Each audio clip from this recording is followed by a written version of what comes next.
Bonjour Juliette. Bonjour Hanan. Il y a une petite connexion de couleurs là. A bit of color connection there. You didn't get the memo. You didn't get the memo. But I don't think I'd look good in yellow anyway. Good morning, Juliette. Good morning. Well, the Olympic Games are coming to a close on Sunday.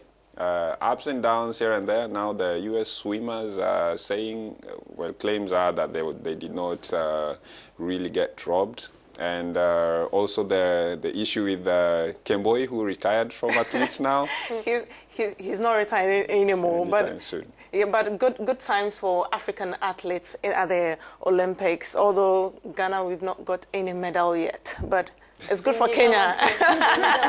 No, Kenya is representing the whole continent. I believe so. Yeah, exactly. I know with the passion that you are saying it, but South Africans, Wayde van Niekerk broke a 17-year-old record, world record in Rio as he won gold in the 400-meter final. So the 24-year-old running in the unfavored lane 8 stormed around the final, bent to secure a victory in 43.03 seconds, 0.15 seconds quicker than Michael Johnson's previous world record set in Sevilla in 1999. And you remember he's also recently been training in Jamaica with Usain Bolt, and it didn't just start at the Olympics. In March, Van Niekerk became the very first athlete ever to run under 10 seconds in 100 meters, 20 seconds in the 200 meters, and also 44 seconds at that is in the 400 meters at the athletics championship in Bloemfontein. And the interesting just is that he's been coached by a 74-year-old woman. Wow.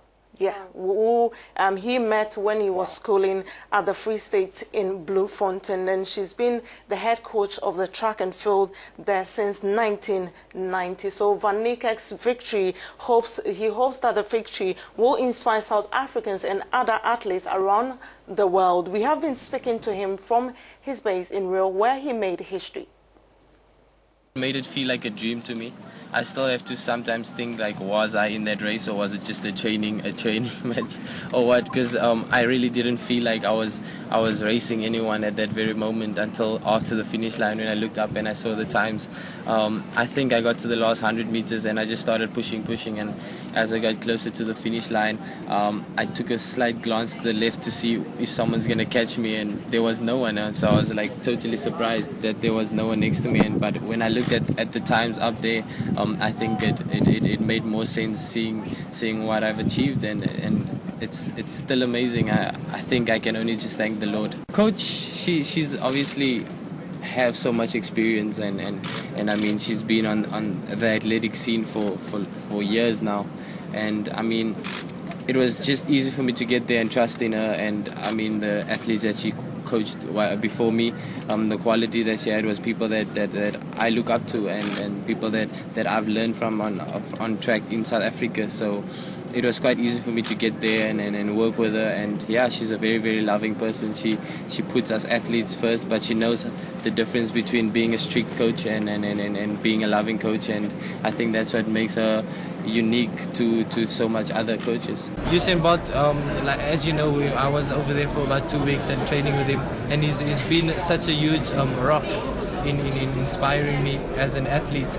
And he told me back in Jamaica that you will break the world record, and he came to me after the race and he said, I told you you can do it, I told you you can do it. And I mean, these are guys that inspires me each and every day to want to be the best weight I can be.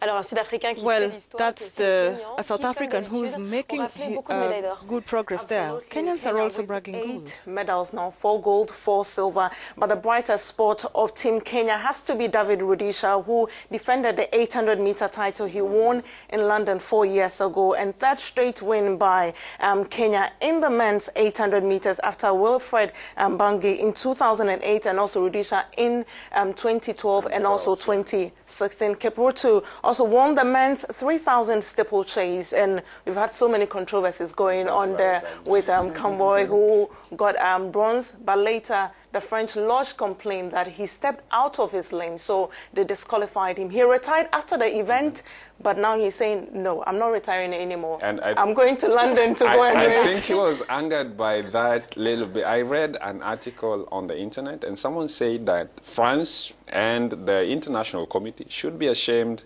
of even acting on something like that. They say he stepped out of his lane. They lodged a complaint. They checked the video. They said, yes, he was right. And they gave him the bronze medal. But let's not talk about that. Let's hear from the man of the moment who says the Olympic gold medal is the greatest in his career. Happy today, to come here and to defend. I am so happy today to come here and to defend my title. It has always not been easy as a champion to come back after 4 years.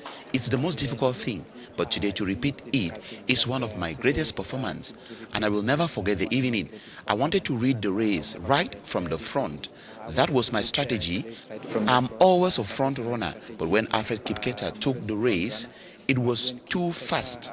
And when I saw it was quite fast in the first 200, I decided to slow down a little bit so that I can regain my rhythm, because I knew I needed to finish strong in the last 200.